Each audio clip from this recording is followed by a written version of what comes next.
Good morning, everyone.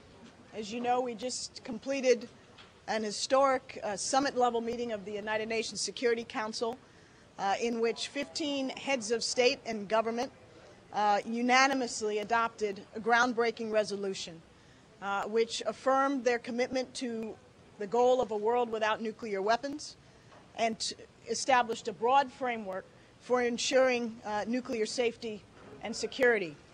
It will strengthen the global non-proliferation regime.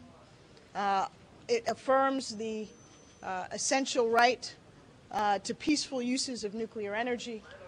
It embraced President Obama's goal of securing loose nuclear materials within 4 years, as well as the larger agenda he laid out earlier this year in Prague. And it advances our shared efforts to promote international peace and security. So we are very pleased with the outcome today. We view it as building important momentum going into next year's non-proliferation review conference, going into the President's own nuclear security summit next year. And of course, we had Secretary Clinton as well here today speaking before the CTBT session, underscoring our commitment to ratifying the Comprehensive Test Ban Treaty.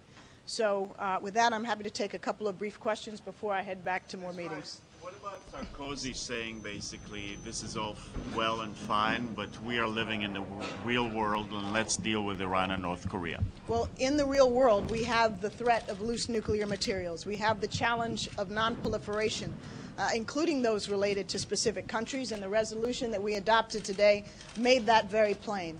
We also have the larger challenges of upholding our obligations under the NPT and working towards a world with nuclear weapons. And today's session underscored the importance of all of those goals, and I think many leaders around the table, certainly including President Obama, have on many occasions, including today, expressed our concerns about the challenges to the nuclear non-proliferation regime posed by Iran and North Korea. Those are obvious and were plainly on the table today. But the purpose here was larger, and we think the resolution that was passed here today will strengthen the foundation for effective cooperative action to uphold the nuclear non-proliferation treaty. Does what happened today give you any specific tools towards Iran and North Korea that you didn't have before? This is not a resolution that is focused, as you know, specifically on Iran or North Korea. It doesn't impose new sanctions.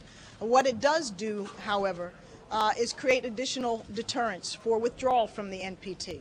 It strengthens the safeguards regime.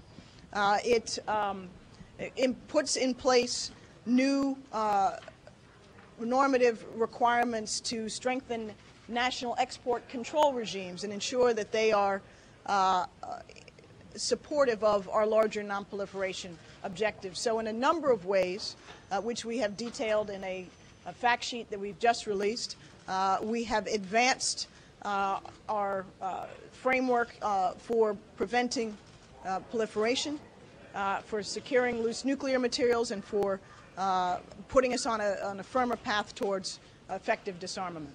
Has the Council received any requests for a meeting on Honduras, and does the U.S. think that the UN can do anything about the situation in Honduras?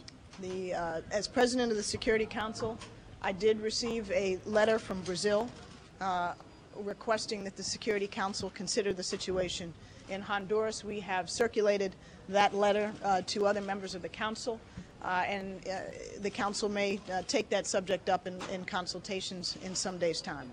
Last question. Was the U.S. happy to see that Gaddafi was not at the meeting, or not so because it didn't show that much support from the Libyans in regards to this?